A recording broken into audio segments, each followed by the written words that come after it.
নমস্কার বন্ধুরা, ইতিহাসের ইতিকথার নতুন পর্বে আপনাদের সকলকে স্বাগত। বন্ধুরা, আজকের পর্বে আমরা শুনে নেব কোজাগরী লক্ষ্মী পুজোর ব্রত কথা। মা লক্ষ্মীর পুজোতে ব্রত কথা এবং পাঁচালী পাঠ ছাড়া পুজো অসম্পূর্ণ থাকে। আশ্বিন মাসের পূর্ণিমার দিবস রাত্রে যে লক্ষ্মী পুজো হয় তাকে কোজাগরী লক্ষ্মী পুজো করে। যে নারী অথবা নর এই পুজো করে তার ঘরে রাজলক্ষ্মী, ভাগ্যলক্ষ্মী, কুললক্ষ্মী, যশলক্ষ্মী অচলা হয়ে অধিষ্ঠান করে। তার ঘরে কখনো অন্ন এবং অর্থের অভাব হয় না।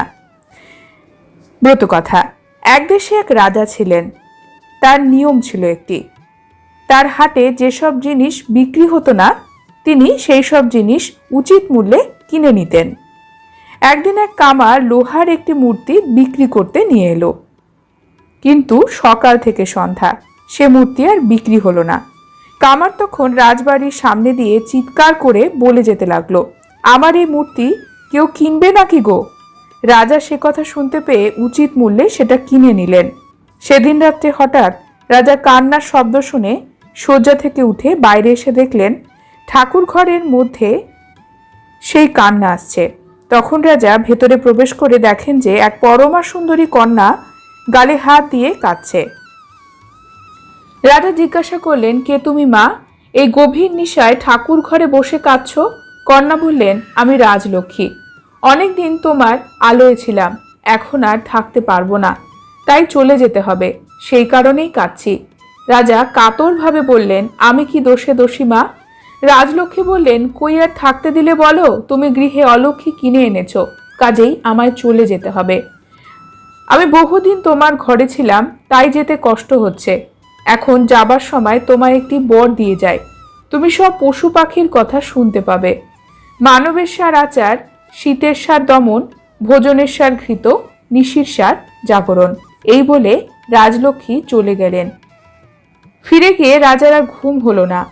ঠায় জানালার ধারে বসে ভাবছেন। এমন সময় দেখলেন বাড়ির ভেতর থেকে কে যেন বেরিয়ে যাচ্ছে। তখন ঘর থেকে বাইরে গিয়ে পথ রোধ করে বললেন, কে তুমি মা, চলে যাচ্ছ? তিনি বললেন, আমি তোমার ভাগ্যলক্ষ্মী, অলক্ষ্মী ঘরে এনে তুমি ভুল করেছ, তাই আমি চলে যাচ্ছি। এই কথা শুনে রাজা ঘাড় হেট করে দাঁড়িয়ে রইলেন। এমন সময় দেখলেন এক দিব্য সুন্দরী মেয়ে বেরিয়ে যাচ্ছে। রাজা বললেন, আপনি কে মা? মেয়েটি বলল, আমি তোমার যশলক্ষ্মী, অলক্ষ্মী কিনে এনেছ, তাই তোমায় ছেড়ে চলে যেতে হচ্ছে। এই বলে তিনজনে চলে গেলেন। এইভাবে রাত কেটে গেল।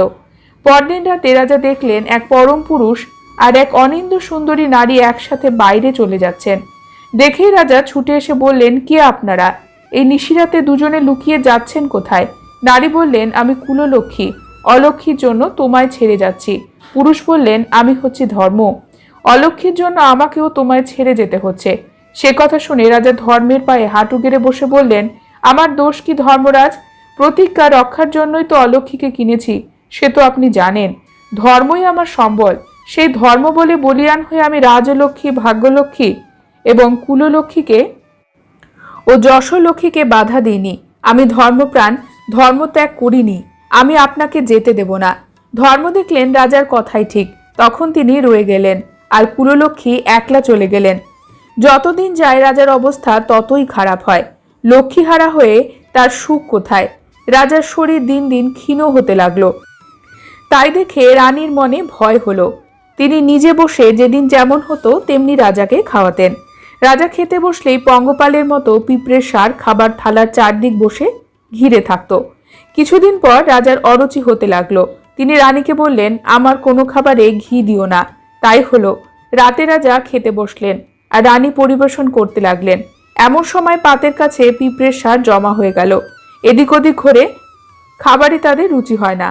তখন দলের চাই বললে, দেখ, অলক্ষ্মীর জন্য রাজা এমন গরিব হয়েছে যে এক ফোঁটা ঘিও জোটে না। তাই শুনে রাজা খেতে খেতে হা হা করে হেসে উঠলেন। রানী বললেন, ও কি মহারাজ, হঠাৎ আপনি হেসে উঠলেন কেন? রাজাও বলবেন না, রানীও ছাড়বেন না। তখন রাজা বললেন, ওগো, এ কথা বললে আমার প্রাণ যাবে, বলবার উপায় নেই, তুমিও জিজ্ঞেস করো না। তবু রানী ছাড়লেন না। তখন রাজা বললেন, বেশ, যদি আমি মরে যাই তুমি সুখী হবে, তবে এসো, নদীর তীরে গিয়ে বলবো। রানী তখন রাজার সঙ্গে নদীর তীরে গেলেন। রাজা বললেন, একান্তই তবে শুনবে? আমার মৃত্যু জেনেও? রানী বললেন, তা হোক, তবু আমি শুনবো। রাজার কথায় রানীর বিশ্বাস হয়নি যে এ কথা বললেই তার মৃত্যু হবে। হঠাৎ নদীর ধারে এক শিয়ালিনী বলে উঠল, ও শিয়াল দেখ, জলে একটা মরা ভেসে যাচ্ছে, ওটা নিয়ে আয় না, দুজনে মনের আনন্দে খাওয়া যাক। শিয়াল বললে, আমি তো ওই রাজার মতো বোকা নই, রানীর কথায় প্রাণ দেব? রাজা সে কথা শুনে রানীকে সেথায় ফেলে দিয়ে ছুটে রাজ্যে চলে গেলেন। আর রানী কেঁদে কেঁদে নদীর ধারে ঘুরতে লাগলেন। দিন যায়, রাত যায়, বছর যায়। এমন সময় একদিন সন্ধ্যায়, আশ্বিন মাস, তার উপরে পূর্ণিমা, নদীর তীরে শঙ্খ ঘণ্টার শব্দ শুনতে পেয়ে রানী ছুটে গিয়ে সেই দিকে গেলেন।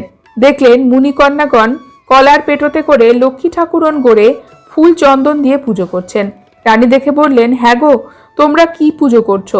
তারা রানীর দিকে চেয়ে বললেন, সে কি, এ পুজো জানো না? এ যে লক্ষ্মী পুজো, এ পুজো করলে অলক্ষ্মী দূর হয়, মা লক্ষ্মীর দয়া হয়। রানী তাই শুনে তাদের কাছ থেকে রং মাখানো পিটুলি চেয়ে নিয়ে ওই রকম করে তার সঙ্গে পুজো দিলে। তারা লক্ষ্মীর প্রসাদ, নারকেল, তালের ফোপড়া চিড়ে রানীকে দিয়ে সবাই খেলো। তারপর সমস্ত রাত সেইখানে রানীকে নিয়ে সবাই গান গেয়ে গল্প করে রাত কাটালো। ওদিকে সকাল হতেই ঠাকুর ঘরে যে লোহার অলক্ষ্মী ছিল সেটা কোথায় যেন চলে গেল, কেউ জানতেও পারল না। ধর্ম এসে রাজাকে বললেন, আপনার অমঙ্গল দূর হয়েছে, আপনি শিগগির রানীকে বাড়িতে নিয়ে আসুন, অলক্ষ্মী দূর হয়েছে। রাজা তখনই লোকজন চতুর্দোলা নিয়ে রানীকে নিতে এলেন। খুব ঘটা করে লক্ষ্মীর পুজো করলেন। দেখতে দেখতে ভাগ্যলক্ষ্মী, যশলক্ষ্মী, রাজলক্ষ্মী, কুললক্ষ্মী ফিরে এলেন। সেই থেকে লক্ষ্মী পূজা বা কোজাগরী ব্রত সর্বত্র প্রচার হলো। এই লক্ষ্মী পুজো করলে কখনো ব্রতীর দুঃখ কষ্ট হয় না। অথ কোজাগরী লক্ষ্মী পুজোর ব্রত কথা, ব্রতফল এখানেই সমাপ্ত। মা লক্ষ্মীকে প্রত্যেক বৃহস্পতিবারে যখন আমরা সাপ্তাহিক পুজো করি, তখন কোন কোন ফুলে খুশি করতে পারবো? মা লক্ষ্মীর আশীর্বাদ বা কৃপা দৃষ্টি আমাদের ওপর বর্ষিত হবে। আসুন জেনে নিই আজকের পর্ব থেকে, তাই ভিডিওটি শেষ পর্যন্ত দেখতে থাকুন। মা লক্ষ্মী বা দেবী লক্ষ্মী, ইনি হলেন প্রাচুর্যের দেবী, সৌভাগ্যের দেবী, ধন সম্পদের দেবী, অর্থের দেবী, সুস্বাস্থ্যের দেবী, সন্তানেরও দেবী। দেবী লক্ষ্মীর ৮টি রূপের পুজো হয়, সেই বিষয়ে অন্য একদিন আলোচনা করব। দেবী লক্ষ্মীকে আমরা দেখতে পাই তিনি পদ্মের আসনে বসে আছেন। এই কারণে দেবী লক্ষ্মীর নাম হয়েছে পদ্মালয়া, অর্থাৎ পদ্ম যার আলয়। আলয় কথার অর্থ হলো বসবাসের স্থান। যিনি পদ্মে বসবাস করেন তিনি হলেন পদ্মা মা লক্ষ্মী। তার আরেক নাম হলো কমলা। কমলা শব্দের অর্থ হলো পদ্ম। এর থেকে বোঝা যায় মা লক্ষ্মী পদ্ম ফুল কত ভালোবাসেন। মা লক্ষ্মীকে প্রতি বৃহস্পতিবারে পুজোতে এবং পূর্ণিমার পুজোতে একটি পদ্ম ফুল অবশ্যই নিবেদন করবেন। এছাড়াও মা লক্ষ্মী আরো কিছু ফুল পছন্দ করেন। আমাদের সনাতন ধর্মে ফুল ছাড়া পুজো অসম্পূর্ণ। যে কোনো ধর্মীয় অনুষ্ঠান, আচার আচরণ, উৎসব সকল কিছুতেই ফুলের প্রয়োজন হয়। ফুল হলো একটি অত্যাবশ্যকীয় অঙ্গ। আর মা লক্ষ্মীর পুজোতে ফুল তো অবশ্যই প্রয়োজন। ভগবান বিষ্ণু জুঁই ফুল পছন্দ করেন, সুগন্ধযুক্ত সাদা ফুল পছন্দ করেন। মা লক্ষ্মীকে রঙিন ফুল দেওয়ার নিয়ম রয়েছে, তবে কিছু কিছু জায়গায় মা লক্ষ্মীকে সুগন্ধি সাদা ফুলও দেওয়া হয়। তার মধ্যে রয়েছে রজনীগন্ধা, সাদা চন্দ্রমল্লিকা, এটিও মাকে দেওয়া হয়। মা লক্ষ্মীকে উজ্জ্বল রঙের ফুল বেশিরভাগ জায়গায় দেওয়া হয়, যেমন হলুদ রঙের ফুল, লাল রঙের ফুল, এবং সেখানে যদি সুগন্ধ থাকে তাহলে মা লক্ষ্মী তো খুবই পছন্দ করেন। লাল গোলাপ, লাল গোলাপ দেবী লক্ষ্মীকে দেওয়ার প্রচলন দক্ষিণ ভারতে খুবই বেশি। লাল রং যেহেতু বিবাহিত মহিলার প্রতীক, তাই মা লক্ষ্মীকে সন্তুষ্ট করতে দেবীকে লাল গোলাপ নিবেদন করতে পারেন। এই ফুল দিয়ে আপনি আপনার পূজার স্থানও সাজাতে পারেন, দেবীকেও নিবেদন করতে পারেন। লাল জেসমিন ফুল, মা লক্ষ্মীকে অর্পণ করা আরো একটি ফুলের মধ্যে এই ফুল পড়ে। মিষ্টি গন্ধযুক্ত ছোট হালকাই ফুল মা লক্ষ্মীকে গুচ্ছ আকারে নিবেদন করা হয়।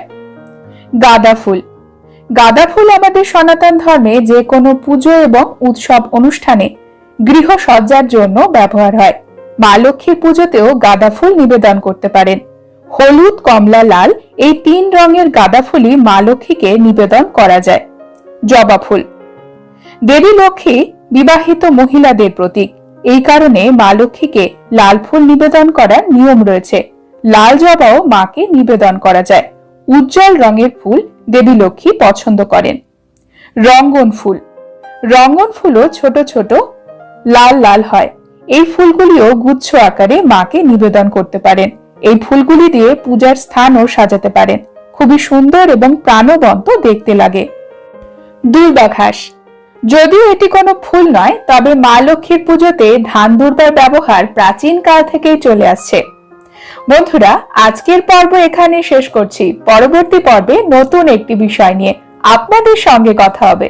ততক্ষণ সকলে সুস্থ থাকুন, ভালো থাকুন, আর পুরো ভিডিওটি দেখার জন্য আপনাদের অসংখ্য অসংখ্য ধন্যবাদ।